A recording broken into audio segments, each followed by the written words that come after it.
Royal shock. Who was left off Princess Leonor's wedding guest list? The world expected perfection. A royal wedding, complete with centuries of tradition, international dignitaries, and every name that matters in European royalty gathered under one roof. The guest list was supposed to read like history itself, unshakable, unquestionable, complete. But then came the shock. Some names were missing. Not overlooked. Not forgotten. Deliberately excluded. And that's where the story becomes impossible to ignore. Because once you see who was left out, and why, you realize this wedding isn't just about love or ceremony, it's about politics, power, and the hidden fractures within Europe's royal families. Picture the scene. Invitations sealed with royal insignias sent across borders. Glittering envelopes arriving at palaces, embassies, and private estates. The anticipation was as grand as the event itself. And yet, when the list quietly became public, whispers started to spread. How could certain figures, expected, even assumed, be missing?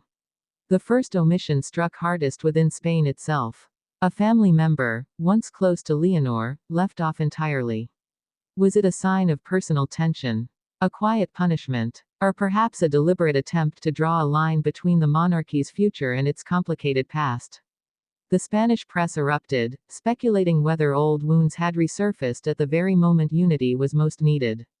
But the absences did not stop there. Eyes turned quickly toward Denmark.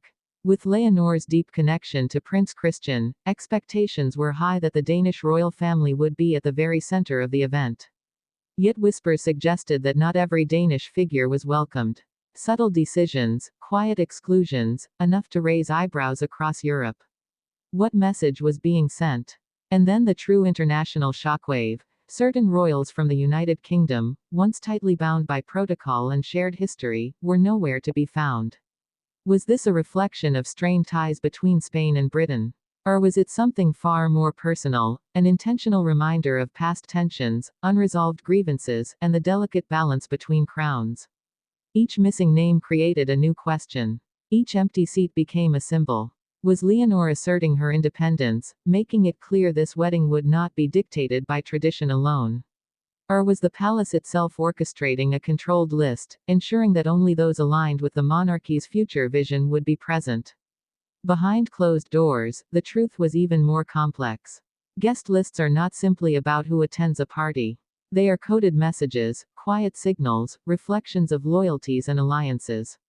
When one family is included, another excluded, the entire balance of royal politics shifts. Historians know this. Courtiers whisper it. And now, the world sees it. Consider Queen Letitia's rumored influence. As a modern figure in a traditional world, her opinions have often shaped Spain's royal image.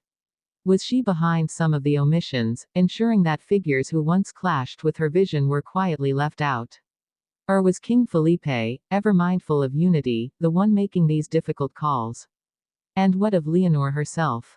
As future queen, did she seize this moment to assert her will? Imagine her, pen in hand, reviewing the list not just as a bride-to-be, but as an heir who knows every name carries weight. Did she feel pride at drawing her own boundaries? Or conflict at leaving out those who once shaped her childhood? The public reaction was immediate. Spanish citizens, fiercely loyal to tradition, demanded answers. International observers read into every detail. Young Spaniards, however, admired the boldness, seeing in Leonor a queen unafraid to break from the mold.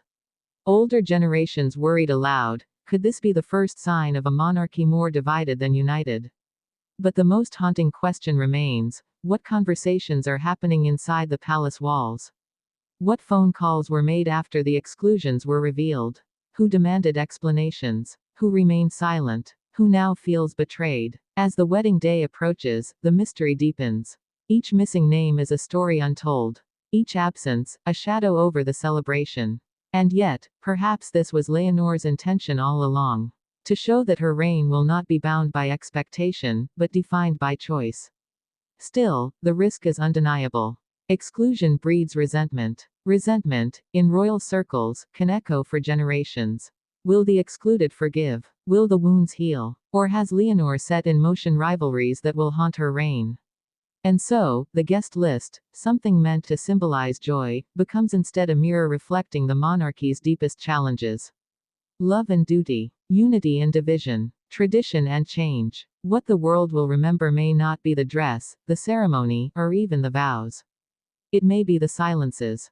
The names unspoken. The faces missing. Because in royalty, who is absent often speaks louder than who is present. And that is the true shock of Princess Leonor's wedding.